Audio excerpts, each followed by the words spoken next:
어젯밤 누군가의 목숨을 대신할 이름이 서류 한 장에 적혔다고 하더라고요.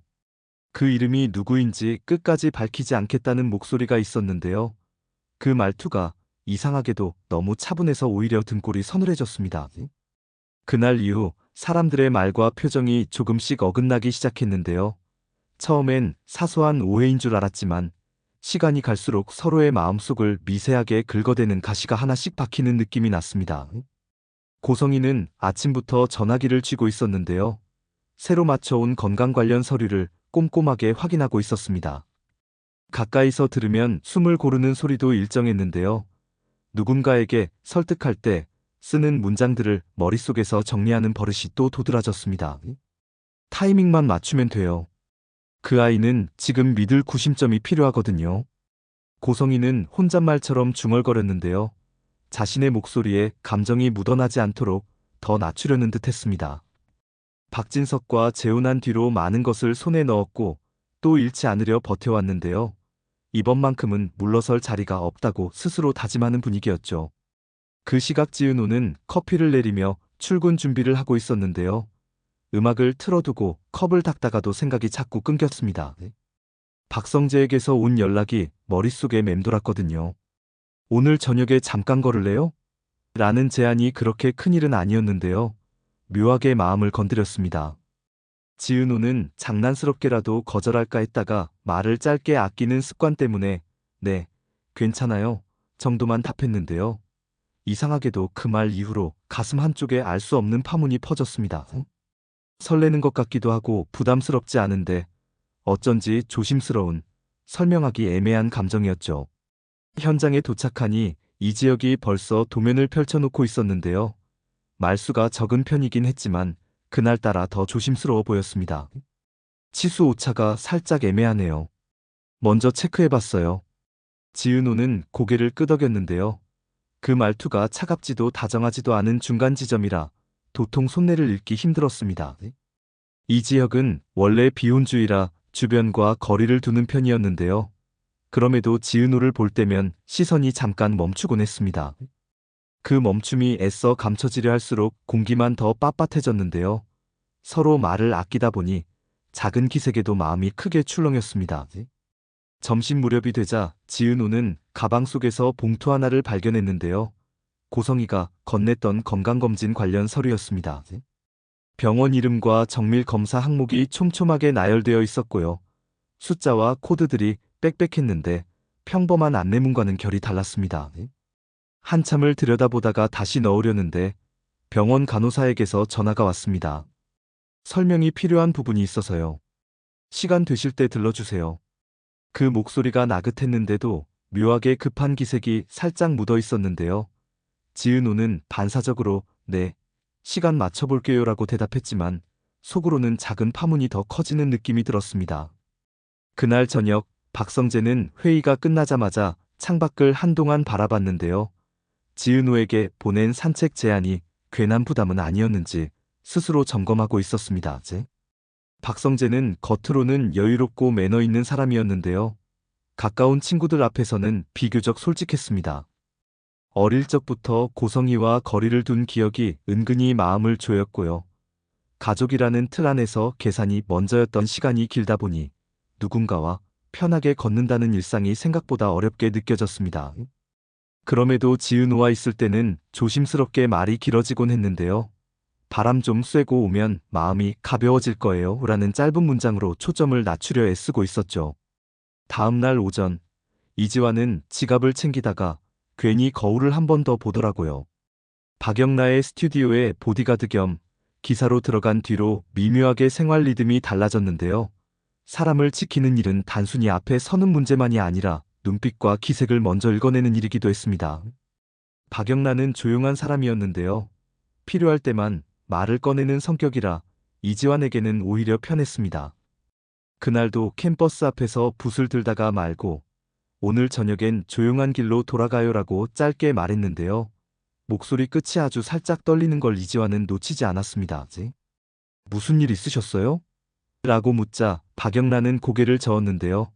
그냥 그림이 마음대로 안 풀려서요라고 답했지만 눈동자가 캔버스를 지나 창문으로 자꾸 흘러가고 있었습니다. 이수빈은 촬영 스케줄을 맞추며 휴대폰을 내려놓아 따들었다 반복했는데요. 피드백을 받을 때는 냉정한 편이라 스스로도 놀랄 만큼 결정을 빨리 내렸습니다. 이건 조회수 안 나와요. 톤을 바꿔요. 팀에게 이렇게 말하고는 바로 새로운 콘셉트를 검토했는데요. 속으로는 다른 생각이 더 깊었습니다. 가족의 관계가 어릴 적부터 복잡했고 부드러운 말보다 정확한 언어를 선호하다 보니 사람들에게 차갑다는 소리를 종종 들었죠. 그럼에도 이지혁과 지은호, 박성재 사이에 흐르는 공기를 멀리서 볼 때면 의도치 않게 마음이 바빠졌습니다. 저렇게 오래 걸면 늘 어딘가 어긋난다. 이수빈은 그렇게 중얼거렸는데요. 그러고는 본능처럼 새로운 촬영 아이디어를 지시하며 집중을 끌어올렸습니다. 오후가 되자 지은호는 병원에 들렀는데요. 의사는 조심스럽게 자료를 보여주며 몇 가지 수치를 설명했습니다.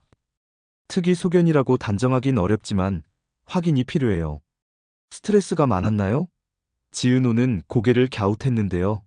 그렇다 할 만한 사건은 없었어요. 라고 답하면서도 마음속에서는 지난 며칠의 대화들이 주마등처럼 돌았습니다. 고성이가 권했던 검진, 간호사의 목소리, 봉투의 코드들, 그리고 박성재의 제안까지. 사람 이름이 하나씩 떠올라 자리를 바꾸다 보면 어쩐지 상관없는 조각들이 서로 끌어당기는 듯 했는데요. 왜 이 일이 갑자기 시작된 거지? 라는 질문이 속에서 뭉텅이로 올라왔습니다. 병원 문을 나서니 공기가 오히려 무거웠는데요. 전화기가 진동하며 메시지가 들어왔습니다. 보낸 사람은 고성이었습니다. 시간 되면 잠깐 만나요. 설명할 게 있어요. 지은호는 답장을 보낼까 말까 몇 번이나 망설였습니다. 고성이를 생각하면 늘 깔끔한 말투와 빈틈없는 미소가 먼저 떠올랐는데요. 가끔은 그 깔끔함이 너무 완벽해서 사람 냄새가 희미하게 느껴질 때가 있었습니다. 무엇을 듣게 되든 내 마음이 흔들리지 않게 해야지. 이렇게 생각하면서도 손끝이 조금 떨렸는데요. 결국 네. 시간 맞춰볼게요라고 보내고 말았습니다. 한편 이지혁은 사무실 한켠에서 오래된 상자를 꺼냈는데요. 서랍을 정리하다가 우연히 발견한 카드 한 장이 신경을 건드렸습니다. 카드 모서리에 아주 얇게 눌린 글자 하나와 작은 점 3개가 묘하게 눈길을 끌었는데요. 예전에 창고에서 본 보관함 카드와 느낌이 닮아 있었습니다. 이지혁은 괜히 한 번 더 손톱으로 긁어보려다 멈췄는데요. 그 순간 복도에서 발걸음이 아주 잠깐 멈추는 소리가 들렸습니다. 문을 열자 아무도 없었고 공기만 약간 식어 있었는데요. 이상하게도 가슴이 먼저 반응했습니다. 이름을 불러야 할 것 같은데도 말이 나오지 않았고 누구에게 전화를 해야 할지 떠오르지 않았습니다. 그러다 문득 지은호가 떠올랐는데요. 전화를 걸기엔 애매하고 그냥 보기엔 더 애매했습니다. 저녁이 가까워지자 박성재와 지은호는 약속한 대로 강변길을 걸었는데요. 무겁지 않은 대화로 시작하려고 했지만 둘 다 마음속에 각자의 생각이 너무 많았습니다. 박성재가 먼저 말을 꺼냈습니다. 요즘 잠은 좀 어때요? 지은호는 짧게 웃었는데요. 적당히요. 일이 많아서요. 그러고는 잠깐 침묵하다가 되물었습니다. 본부장님은요? 박성재는 고개를 끄덕이며 나도 비슷해요라고만 했는데요. 그 말 뒤에 붙는 숨소리가 평소와 조금 달랐습니다. 말이 길어질수록 감정을 누르려는 힘이 더 들어가 보였고 그러다 보면 대화는 더 조심스러워질 수밖에 없었습니다. 둘은 그렇게 한참을 걸었는데요. 강물 위로 불빛이 흔들릴 때마다 각자의 얼굴도 조금씩 흔들렸습니다. 그 시간에 이지혁은 혼자 책상 앞에 앉아 문서 한 장을 들여다봤는데요. 누군가의 이름이 지워진 채 비워진 칸이 몇 개 보였습니다. 왜 이름을 뺐지? 이지혁은 아주 낮게 중얼거렸습니다. 그 이름이 채워지면 누군가의 시간표가 바뀔 것이고 누군가의 혈액형과 약물 목록이 새로운 설명을 붙게 될 텐데요. 그 모든 것의 줄기가 한 사람에게 향하는 느낌이었습니다. 손에 쥔 펜을 내려놓으려는데 메시지가 떴습니다. 보낸 사람은 이수빈이었습니다. 오빠, 오늘 늦어요? 집에 조웅래 할머니 오셨어요. 김장수 외할아버지랑 같이요. 이 메시지를 보는 순간 맥이 빠지듯 어깨에 걸린 힘이 내려갔습니다. 가족이 모이면 늘 대화가 길어지면 숨겨둔 말들이 드문드문 새나가곤 했거든요. 저녁 식탁에 둘러앉은 조웅래와 김장수는 이따금씩 옛날 이야기를 꺼냈는데요. 이상철과 김다정은 그 이야기에 맞장구를 치면서도 자식들 표정을 유심히 살펴봤습니다. 이지화는 박영나가 보낸 메시지를 보고 자리에서 일어나려다 다시 앉았고, 이수빈은 촬영 이야기로 화제를 돌리려 했습니다. 그러다 조웅래가 갑자기 물었는데요. 지혁아, 너 요새 마음에 담아둔 일 있지? 모두가 잠깐 놀란 얼굴로 서로를 바라봤습니다. 이 질문은 항상 사람의 속을 툭 건드려 열어보는 힘이 있었는데요. 이지혁은 대답을 미루듯 물컵을 들었다 놓았습니다. 일 때문에 신경이 좀 쓰여요. 그 한마디로 정리하기엔 너무 많았지만 가족 앞에서는 때로 그 한마디가 최선일 때가 있었습니다. 밤이 깊어가자 지강호는 방에서 휴대폰을 뒤적이며 시간만 흘려보내고 있었는데요. 누나 지은호에 대한 질투와 열등감이 뒤섞여 고개를 들었다가 내려놓기를 반복했습니다. 엄마 정순이가 너도 내 길을 찾아라고 말할 때마다 더 마음이 불편해졌는데요. 길을 찾으려면 두려움을 먼저 마주해야 한다는 사실이 늘 발목을 잡았죠.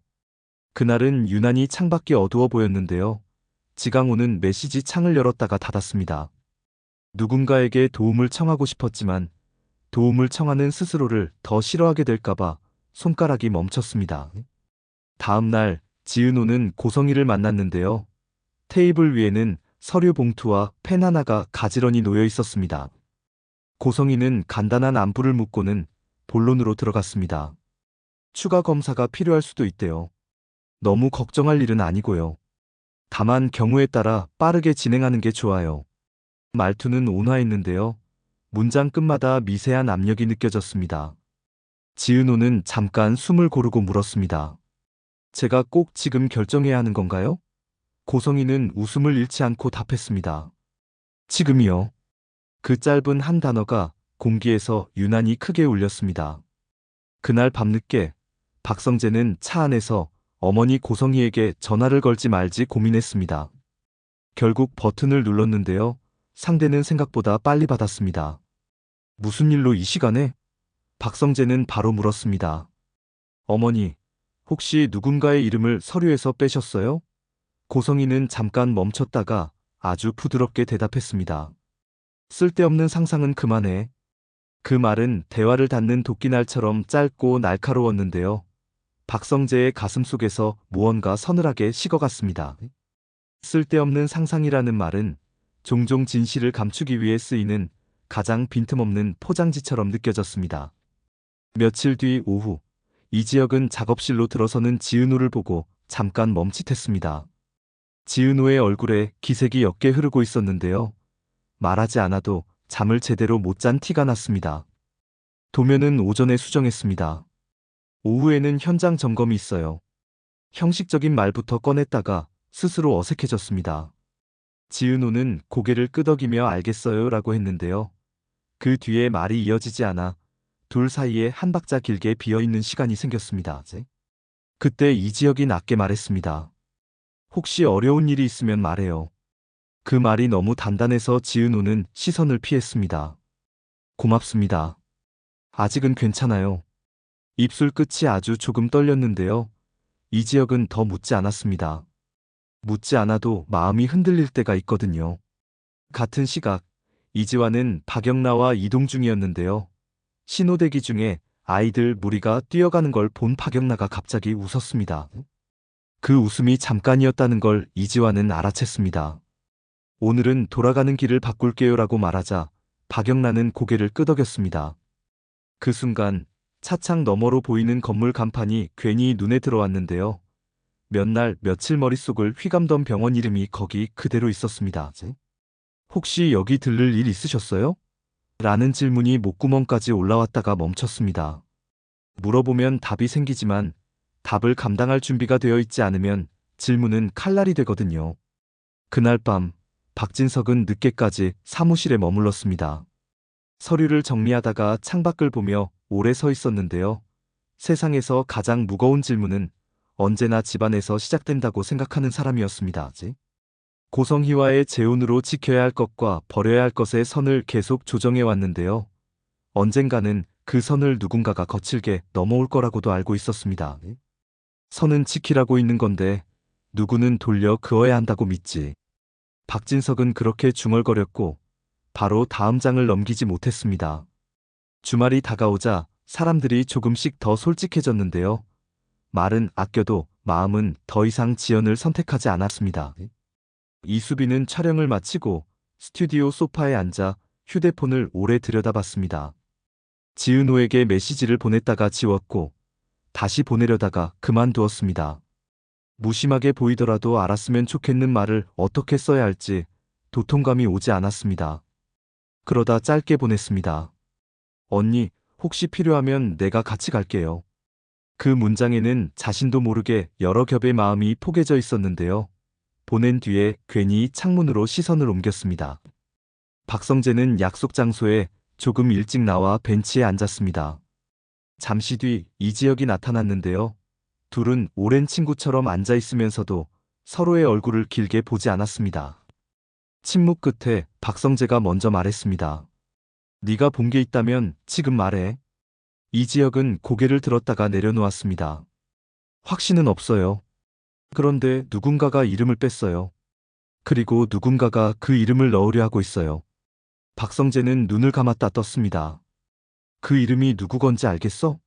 이지혁은 대답하지 않았는데요. 대답 대신 손가락이 떨렸습니다. 그 떨림 하나면 충분히 말이 되기도 했습니다. 그 무렵 정순이는 가게에서 늦게까지 불을 끄지 못했습니다. 손님이 다 돌아간 뒤에도 테이블 위에 물잔이 하나 남아 있었는데요. 이 잔을 설거지통에 담을까 말까를 오래 고민했습니다.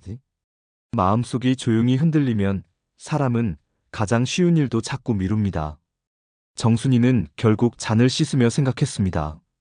애들은 다 자기 싸움을 하는구나. 그리고 싱크대 위로 한숨이 올라갔다 내려앉았습니다. 다음 주 초 일이 갑자기 속도를 냈습니다. VIP 클리닉에서 추가 검사가 접수되었고 전화기에는 승인 요청 알림이 떴습니다. 동시에 다른 라인에서는 보류 요청이 들어왔고요. 그 두 개의 신호가 서로를 밀치며 요동쳤습니다. 지은호의 전화기에도 확인 메시지가 떴는데요. 승인하실 건가요? 라는 단순한 문장이 사람의 하루를 바꾸려는 웅성거림처럼 보였습니다. 그때 이지혁에게서 메시지가 왔습니다. 잠깐 볼 수 있어요? 지은호는 잠깐 숨을 고르고 네라고 답했습니다. 약속 장소는 한산한 카페였는데요. 앉자마자 이지혁이 조심스럽게 말했습니다. 나 잘못 봤을 수도 있어요. 그런데 혹시 누가 서류를 대신 챙기겠다고 하던가요? 지은호는 놀랐습니다. 그걸 어떻게 입술이 말라붙는 느낌이 올라왔고 말의 끝이 잘렸습니다. 이지혁은 더 묻지 않았습니다. 대신 천천히 한마디를 얹었습니다. 혹시라도 네가 원하지 않는 결정을 내리게 만들려는 사람이 있으면 늦기 전에 멈춰요. 그날 밤 고성희는 병원장과 다시 통화했는데요. 목소리가 더 낮아져 있었습니다. 준비는 끝났고 절차는 제가 책임질게요. 다만 당사자에게는 필요할 때만 알려주세요. 병원장은 조심스럽게 원칙을 상기했지만 고성희는 원칙 위에 선택을 얻는 방식에 익숙한 사람이었습니다. 문제를 해결하려면 누군가가 결정을 내려야 하거든요. 통화가 끝나자 고성희는 거울 앞에 서서 오래 자신을 바라봤습니다. 살아남을 거야. 그렇게 입모양만 만들어 보이고 등을 돌렸습니다. 그 다음날 새벽 박성재는 잠에서 깨자마자 어두운 방을 가만히 응시했습니다. 어릴 적 기억 하나가 불쑥 떠올랐거든요. 아버지 박진석이 했던 말이었습니다. 사람이 선을 넘는 순간은 늘 조용해. 소리 없이. 그 조용함이 지금 집안 구석구석을 덮고 있는 느낌이 들었습니다. 박성재는 문득 전화기를 들어 이지혁에게 메시지를 보냈습니다. 오늘 같이 가줄래? 그 한 문장 뒤에는 설명할 수 없는 마음의 기울기가 담겨 있었는데요.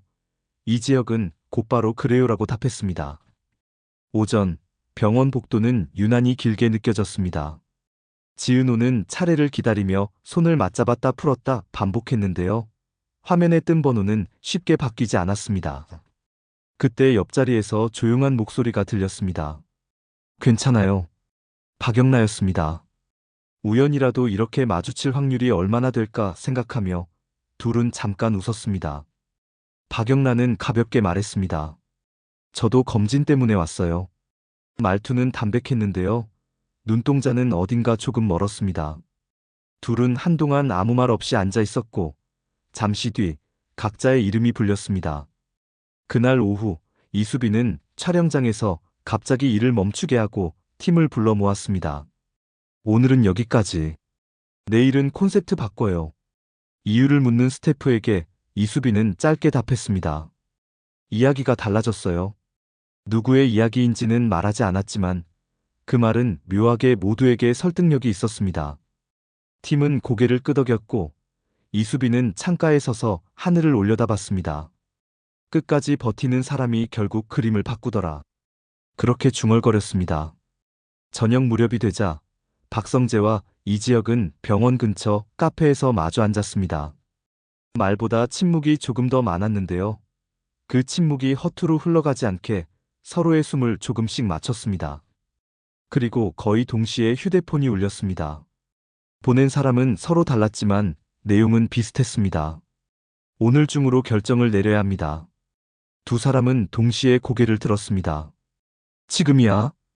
박성재가 말하자 이지혁이 고개를 끄덕였습니다. 그 눈빛에는 무언가를 맡겠다는 의지가 조용히 타오르고 있었습니다. 한편 고성희는 별도의 응접실에서 병원 관계자와 마지막 체크를 하고 있었습니다.